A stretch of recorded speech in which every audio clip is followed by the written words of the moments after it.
Meaning of footbridge. Footbridge.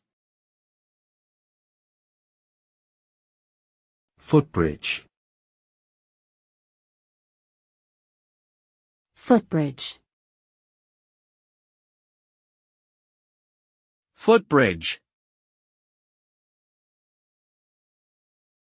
A footbridge is a narrow structure used for pedestrians to cross over an obstacle, typically over a roadway or body of water.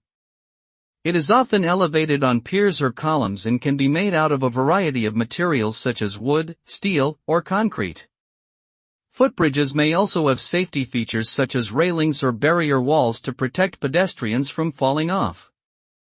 They are commonly found in urban areas as well as in parks or nature reserves where they provide access to hiking trails for scenic views.